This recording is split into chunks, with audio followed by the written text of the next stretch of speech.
Okay next क्या है हमारा गद्य शिक्षण। गद्य शिक्षण के सोपान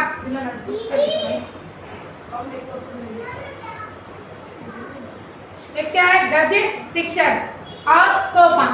गद्य शिक्षण हम बच्चों को किस तरह से पढ़ाना चाहिए। गद्य के अंतर्गत क्या क्या आते बोलो, कहानी आती, उपन्यास आता, निबंध आता, सभी गद्य के जितने भी विधा है सब गद्य शिक्षण, इसलिए स्टार्ट कर दिया। ये खाली सोपान देख लो, गद्य कैसे पढ़ाना खत्म। फिर पद्य, फिर किसके बाद क्या रचना कैसे लिखाना, इसके व्याकरण अलग है, इसके पत्र लेखन अलग है, सब स्टार्ट हो गया। ओके तो गद्य शिक्षण शब्द गद्य धातु से बना है जिसका अर्थ है स्पष्ट कहना। क्या है अम्मा? स्पष्ट कहना। कौन सी धातु से बना? गद्य। साहित्य के दो रूप है, एक पद्य और दूसरा गद्य। मालूम है ना, पद्य और गद्य। गद्य हिंदी साहित्य की बहुविधा है, इसमें छंद, लय, अलंकार एवं रस विधान आदि का निर्वाह करना आवश्यक नहीं होता। रस, छंद, अलंकार का निर्वाह गद्य में नहीं होता, पद्य में होता है। जैसे कि चम चम चम चम चमके तारे, तो क्या है अनुप्रास अलंकार। ओके कनक कनकता सैगुनी, मादकता मदिका अधिकारी, क्या है ये यमक अलंकार। लेकिन गद्य में रस छंद अलंकार का निर्वाह करने की जरूरत नहीं है।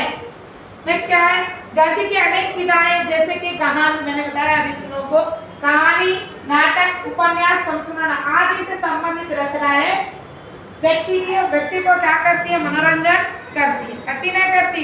अब फोन आए, नेटफ्लिक्स आया, अमेज़न प्राइम है, पहले कौन से थे? नहीं थे ना, नॉवेल्स पढ़ते थे सभी लोग, पर वो पढ़ते थे तेलुगु में, ईनाडु में क्या आता था, एक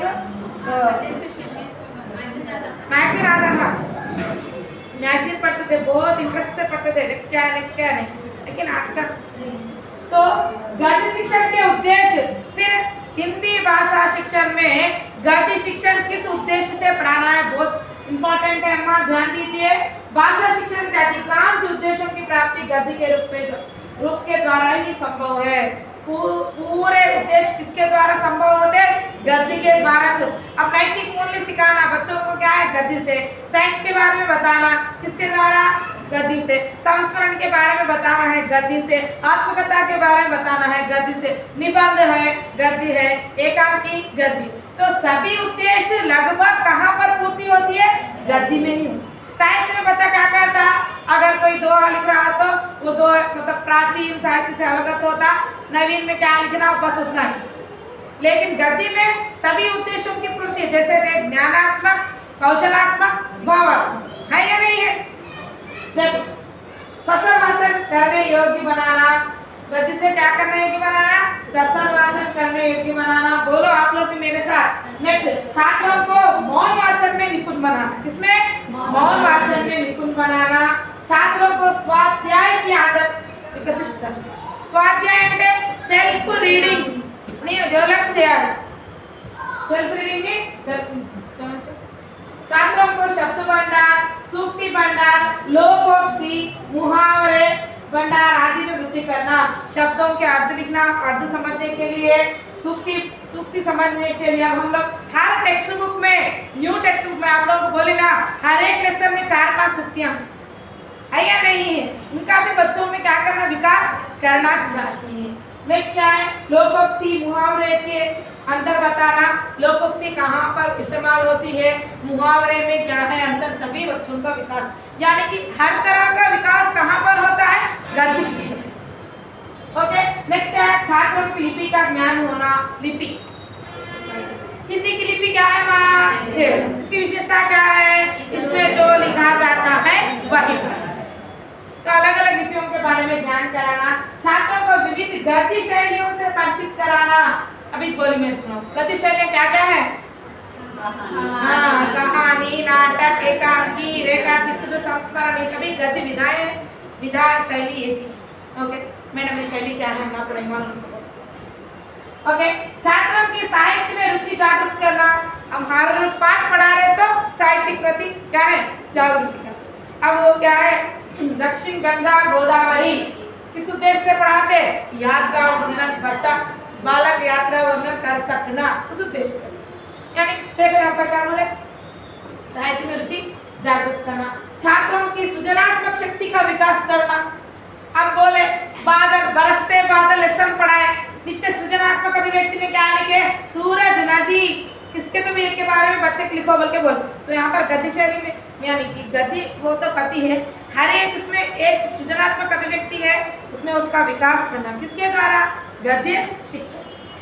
नेक्स्ट क्या है, छात्रों में समाज, जाति, धर्म एवं देश के प्रति सम्मान का भाव जागृत, ये मोस्ट इम्पोर्टेंट है या नहीं है, क्योंकि ये क्लास में अलग अलग तरह के लोग रहते, जैसे कि हमारे देश में हम अलग अलग जातियों के लोग मिलजुल कर रहते हैं, उसी तरह हमारी पाठशाला में भी अलग अलग जाति के धर्म के लोग रहते हैं। जाति के प्रति, धर्म के प्रति और समाज के प्रति, देश के प्रति आदर भाव को बच्चों में जागृत करना चाहिए। अगर नहीं करेंगे तो वो क्या बनता, देशद्रोही बनता, नहीं तो समाजद्रोही। ओके, इसलिए बालक का सर्वांगीण विकास कहाँ पर होता है, कक्षा में। किसकी है जिम्मेदारी, अध्यापक की जिम्मेदारी। ओके, ये सभी गद्य शिक्षण के उद्देश्य, यानी कि एक बालक को सभी तरह के विकास कहाँ पर होता है, गद्य शिक्षण। అర్థమవుతుందా? నెక్స్ట్ ఏంటి చూడండి, गद्य शिक्षण में गहन एवं विस्तृत अध्ययन दो रहते। गहन अध्ययन रहता, गहन को तो सूक्ष्म रूप से, विस्तृत होता व्यापक रूप से बड़ा। अब देखो, गहन अध्ययन से तात्पर्य पाठ्य पुस्तक के ऐसे अध्ययन जिसमें विषय वस्तु का गंभीर तथा सूक्ष्म अध्ययन किया जाता है। इस प्रकार के अध्ययन में कठिन शब्दों की विस्तृत व्याख्या, मुहावरे, लोकोक्ति की व्याख्या, शुद्ध उच्चारण का अभ्यास, विचार एवं भावों की व्याख्या आदि सभी कार्य विस्तार से किए जाते हैं। इसी से इसे गहन या सूक्ष्म अध्ययन कहा जाता है।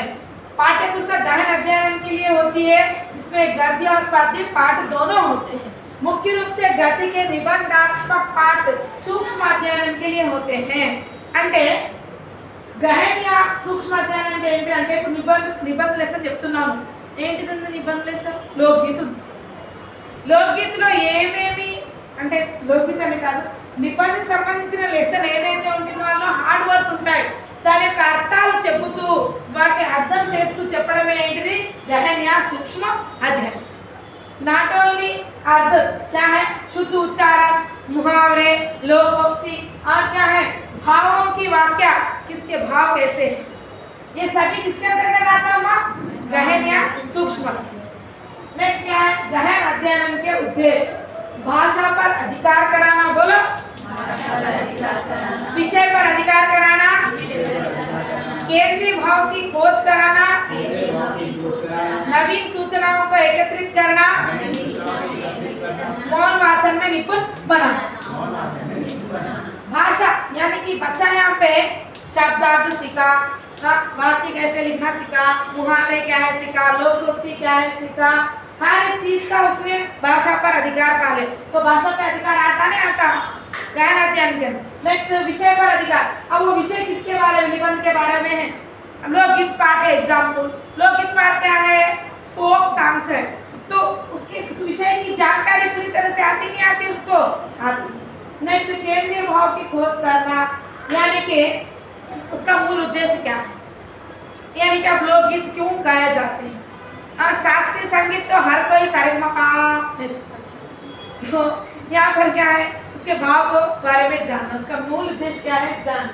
नेक्स्ट नवीन सूचनाओं को एकत्रित करना, नई नई इंफॉर्मेशन को गैदर करना और मौन वाचन में निपुण बनाना। बच्चों को मौन वाचन पढ़ सके, खुद पढ़ सके, इसमें बच्चों को क्या करना, स्ट्रांग बनाना, किसके अनुसार, गहन या सूक्ष्म। अब एक पाठ के बारे में बच्चा पूरी तरह से जानता है, तभी वो क्या कर सकता है, मौन वाचन कर सकता है।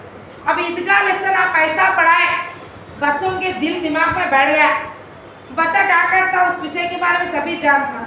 और अपन क्या बोले, हामिद की जगह तुम होते तो अपनी दादी के लिए क्या करते, सरस से बोलते ना, तो बच्चा क्या करता, इसको पूरी तरह से पढ़ लेता, समझ लेता, तो खुद मौन वाचन कर सकता, नहीं कर सकता, कर सकता। नेक्स्ट क्या है, व्यापक या विस्तृत अध्ययन। गद्य शिक्षण कितने हैं, गहन या सूक्ष्म अध्ययन, दूसरा क्या है, व्यापक या विस्तृत अध्ययन। इसमें क्या आता बोले तो कहानी, नाटक, उपन्यास, ఏకాంకి అంటే కహాని అంటే ఏంటిది, నాటక అంటే ఏంటిది, ఏకాంకి అంటే ఏంటిది, ఉపన్యాసం అంటే ఏంటిది, పిల్లలకు జీవని అంటే ఏంటిది, సంస్మరణ అంటే ఏంటిది, వీటిని ఏమేమి అంటారో దీని గురించి పూర్తిగా ఎక్స్ప్లెనేషన్ ఇవ్వడమే వ్యాపకం. ఒక లెసన్లో అర్థాలు, ముహావరాలు, వాక్యాలు, సారాంశాలు, భావాలు చెప్పడం ఏంటిది सूक्ष्म अध्ययन. इनका विधा गति के अलग अलग विधाओं की जानकारी अलग अलग तरीके से देना. जैसे कि कहानी बोले तो क्या है, कहो प्लस कहानी, यानी कि ये कहानी में कौन कौन से उद्देश्य होते हैं, कहानी कैसे पढ़ाना, नाटक को उपन्यास को अंतर क्या है, जीवनी को आत्मकथा को अंतर क्या है. ओके, नेक्स्ट क्या है, संस्मरण बोल तो क्या, इसके बारे में पढ़ाना क्या है, विस्तृत अध्ययन. ओके, व्यापक अध्ययन का संबंध द्वितीयवाचन की पुस्तकों से यानी कि सप्लीमेंट्री. ओके, अब अपन पढ़े इंटरमीडिएट में, जान दो इंटरमीडिएट को मारो गोली. 10th क्लास में चाहो कौन सा, शांति की राह में कैसा पाठ है, विधा बोलो, निबंध है. क्या है, निबंध है या नहीं है. तो ये निबंध बोले तो क्या, नेक्स्ट क्या है, और आत्मकथा के बारे में, एकांकी का पाठ भी है 10th क्लास में. कौन सा,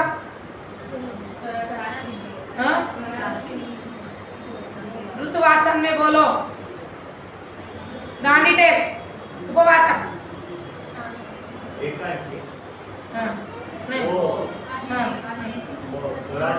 अच्छा वो उपवाचक कैसा हुआ बोलो.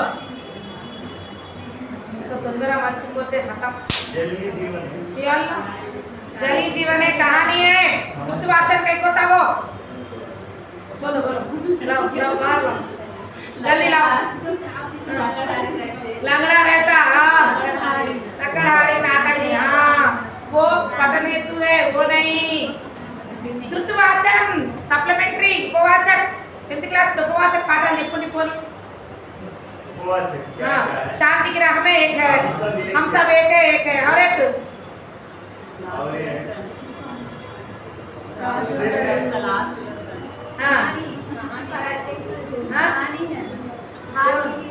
हार की जीत का मतलब. हाँ देखो एक किताब खोलो, आओ पत्रिका निकाले. ये क्लास से भाई, ये क्लास का कुछ नहीं भाई. 10th क्लास उपवाचक नहीं बोलती, मैं कहीं बोलती, तुम ना कहीं है यहाँ पे बैठ के बहनों से. ये रास्ता कहाँ जाता है, वो द्वितीयवाचन नहीं होता, पठन हेतु है. नहीं बोलती मैं बोली. लास्ट लेसन చెప్పండి.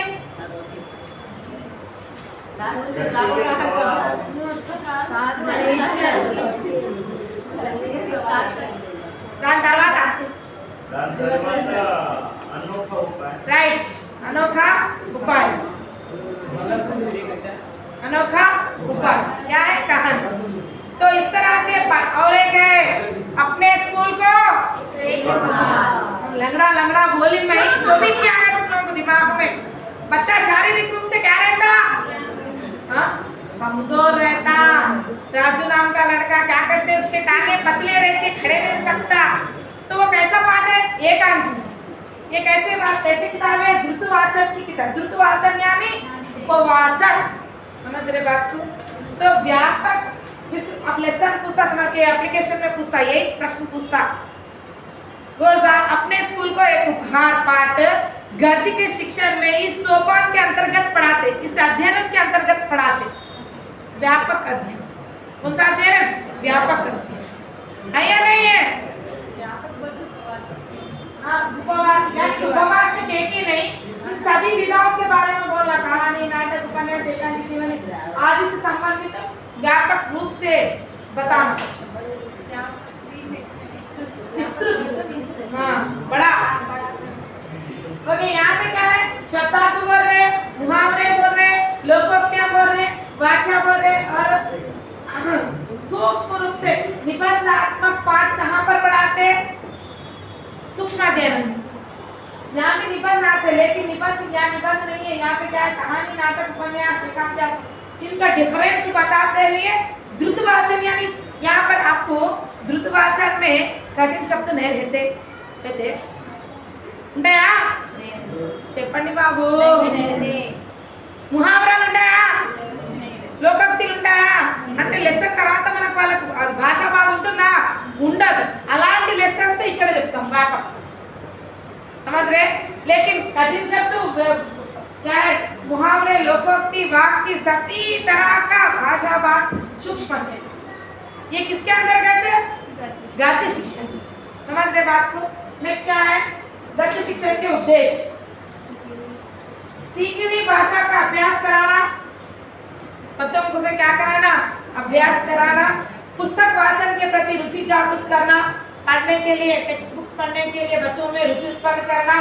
भाषा का संपूर्ण विकास करना और महान व्यक्तियों के साथ उनका संपर्क बढ़ाना ओके अवकाश का सदुपयोग करना अवकाश हो तो छुट्टी के समय पे उनकी ज्ञान की परिधि को बढ़ाना अवकाश का सदुपयोग करना यानी छुट्टी के समय में बच्चों को सदुपयोग कराना मनोरंजन आनंद ज्ञान प्राप्ति कराना स्वाध्याय की कुशलता का विकास करना स्वाध्याय की कुशलता व्यापकता में मौन वाचन में निपुण बनाना सूक्ष्म अध्ययन देखो यहाँ पर अलग है यहाँ पे भाषा का अभ्यास कराते हैं यहाँ पे भाषा पे अधिकार क्योंकि शब्दार्थ विलोम शब्द क्या है मुहावरे लोकोक्ति सभी चीज का पूर्ति कहाँ पर होती है यहाँ पे सूक्ष्म अध्ययन यानी कि गहन अध्ययन में होती इसलिए विषय पर अधिकार का प्राप्त कर लेता केंद्रीय भाव की खोज कर लेता बच्चा और नए नए चीजों को क्या करता इकट्ठा करता सूचनाओं को और मौन वाचन में निपुण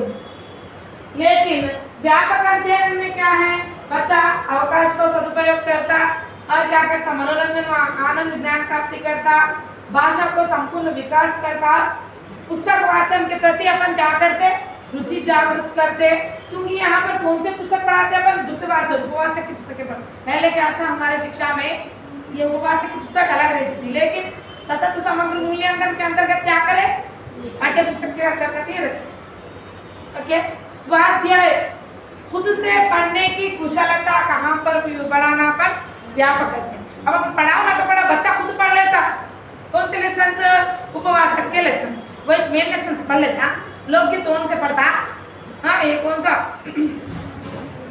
स्वराज की नहीं से पढ़ता जान दो ये कौन सा नदी का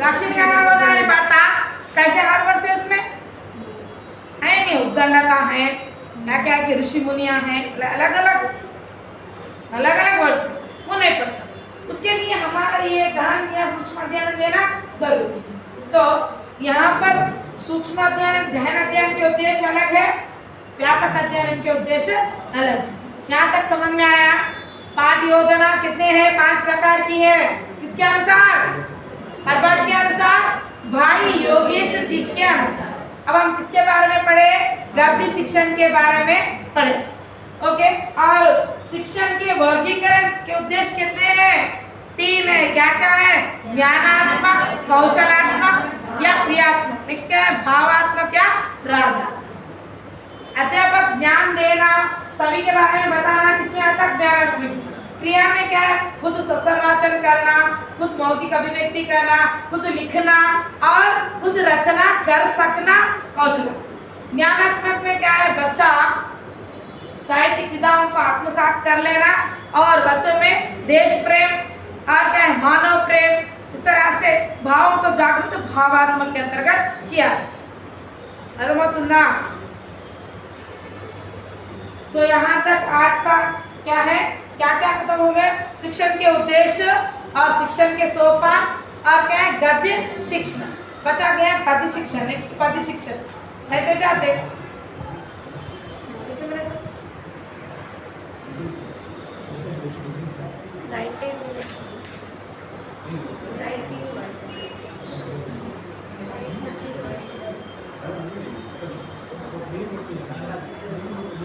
अब बोलो गद्य के सोपान में क्या क्या आते बोलो सेम रहते ना क्या क्या बोलो सोपान हाँ प्रस्तावना प्रस्तुतिकरण नेक्स्ट क्या आत्मीकरण नेक्स्ट क्या है గ్రహ కార్యం. ఆ లెసన్ బట్టి మనం ఎక్కడెక్కడ ఏమేమి రాయాలో అది రాయాలి. नेक्स्ट पद्य बंद कर दो, मैं लिखे बना दूं.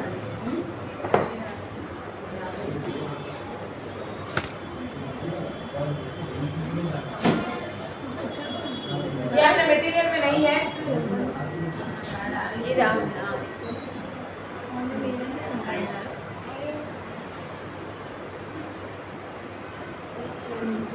क्या है पद्य और उसके स्तर. अब तक अपन क्या सीखे? गद्य शिक्षण सीखे. अब पद्य किस तरह के लिए किस तरह से पढ़ाना चाहिए. तो पद्य पहले प्राथमिक स्तर के लिए देखो, प्राथमिक स्तर के लिए बालकों की आयु 10 से 12 वर्ष की होती है. ओके, तो इसलिए प्राथमिक स्तर की कविताओं को क्या कहते हैं? प्रारंभिक स्तर की कविताएं भी कहते हैं. क्या कहते हैं अम्मा? प्रारंभिक स्तर की कविताएं भी कहते हैं. प्रारंभिक स्तर की कविताओं में तुकबंद होना जरूरी है. तुकबंद, तुकांत, ध्वनि साम्य यानी के राइमिंग्स पोएम जैसे के चुक चुक चुक चुक आती रेल, गड़गड़ गड़गड़ जाती रेल. निकला ఇవేంటి తుకాంత శబ్దాలు ప్లస్ ఏంటి ఇంకోటి ఏంటి ధ్వని సామ్య శబ్దాలు. అయితే స్టార్టింగ్ లో ఎలా ఉండాలి పోయమ్స్? तुकांत शब्द होना चाहिए, तुकबंद शब्द होना जरूरी है. और क्या है, यह कविताएं बालक के स्तर के अनुसार, उसकी आयु के अनुसार ही होना चाहिए. जो समझ सके सोच सके उतना ही वो होना चाहिए. यह कविता दुखद नहीं होना चाहिए. खूब लड़ी हो तो मर्दानी थी, झांसी वाली रानी थी मर गई, इस तरह के बोझपूर्ण कविताएं नहीं है ना. खुशी, मनोरंजन, कौतूहलता, जिज्ञासा पूर्ण कविताएं प्रारंभिक स्तर के लिए होना चाहिए. और इसमें क्या रहना? मनोरंजन भी रहना, हास्य रहना, मनोरंजन.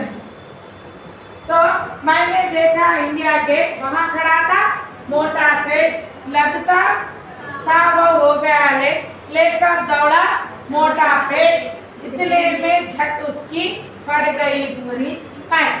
यानी कि पद्य कैसे रहना? हास्य रहना, मनोरंजक रहना. तुकांत शब्द, ये तुकांत नहीं है, मैंने हर एग्जाम्पल के लिए हास्य और मनोरंजन के लिए लिखा है ये. तो तुकांत शब्द क्या है? चुप चुप चुप चुप आती रे, गड़गड़ गड़गड़ जाती रे. अरे क्या है? की बंदर हंसता, कुकू कुकू कोयल गाती. इस तरह से है ना. कौन सी खुशियों की दुनिया कविता है वो? क्योंकि हमारे पास प्रारंभिक कक्षा वही थे, प्रारंभिक कविताएं भी वही थी, है या नहीं है? और ये क्या है? वो ध्वनि साम्य कविता है, तुकांत शब्द है, तुकबंद. ओके, समझ रहे ना बात को? तो प्रारंभिक स्तर पर पद्य कैसे पढ़ाना? स्तर के अनुसार रहना, दुखद नहीं होना, तुकांत शब्द रहना और हास्य और मनोरंजन रहना चाहिए. ये प्राथमिक स्तर. माध्यमिक स्तर के लिए इस तरह के बच्चे किशोरावस्था के होते हैं, कभी कभी किशोरावस्था के अंदर इंटर होते रहते हैं. ओके, तो ऐसे बच्चों को सामाजिक चेतना, देशभक्ति, महान व्यक्तियों से जुड़ी कविताएं हमें बच्चों को सिखाना चाहिए, जिससे बच्चे क्या होते हैं? प्रेरित होते हैं. क्या होते हैं? प्रेरित होते हैं. बुंदेल के हर बोली में हमने सुनी कहानी थी, खूब लड़ी मर्दानी, वह तो झांसी वाली रानी. क्योंकि यहाँ पर बच्चा किशोरावस्था कैसी होती है? तूफानी, आंधी तूफानी का. तो यहाँ पर इन्हें पकड़ लेना. पर शुरू में सामाजिक चेतना देना, देशभक्ति देना, महान व्यक्तियों से जुड़ी कविताएं हम बच्चों को बताना. तो बच्चे क्या होते हैं? इससे प्रेरित होते हैं. अब नेक्स्ट क्या है? उच्च स्तर. उच्च स्तर को ले तो यहाँ पे किशोरावस्था से ऊपर आते तो बच्चे क्या होते हैं? अच्छे स्ट्रांग बन जाते. तो ये उच्च स्तर पर भाषा शिक्षण साहित्य में साहित्यिक कविताओं का बढ़ावा देना चाहिए. साहित्यिक कविताएं कैसे होती हैं? दोहे हैं, पुराने जमाने क्या है? दोहे है, पद है या नहीं है? इन साहित्यिक कविताओं की ओर सोचने और समझने की शक्ति अधिक होती है. जैसे कि चिंतन करना इस स्तर के लिए अनिवार्य है. वो जमाने में कबीरदास बोले, क्या बोले? काल करे सो आज कर, आज करे सो अब, पल में प्रलय होए तो बहुरी करेगा कब. बोले तो और क्या बोले? है ना, धीरे धीरे रे मना, धीरे सब कुछ होए, ऋतु आए फल होगा, माली सींचे सौ बड़ा, ऋतु आए फल होए। यानी कि जब तक ऋतु नहीं आता तब तक फल नहीं लगते। तो इस तरह के मनन करना, सोचने समझने की शक्ति बच्चों में इस उच्च स्तर के लिए ऐसे पद्य हमें पढ़ाना चाहिए। समझना, अंतर समझना। अब क्या बोले, तुलसी का आया खेत है, मनसा भयो किसान, हर के पाप पुण्य दो बिन है, वो वैसो लुनाई निदान। तो बच्चों को क्या सिखाना, तुलसी के अनुसार शरीर क्या है, मन क्या है, किस किस से तुलना। तो इसमें चिंतन और क्या है, सोचने समझने की शक्ति अधिक होती है। बच्चे इसे सोच समझकर इसे सीखते हैं। साहित्यिक कविताएं किस स्तर पर सीखी जाती है, उच्च स्तर के लिए। देशभक्ति राष्ट्रीय चेतना की कविताएं कहाँ सिखाना है, माध्यमिक स्तर के लिए। और तुकांत शब्द कविताएं कहाँ सिखाना है, प्राथमिक। ओके।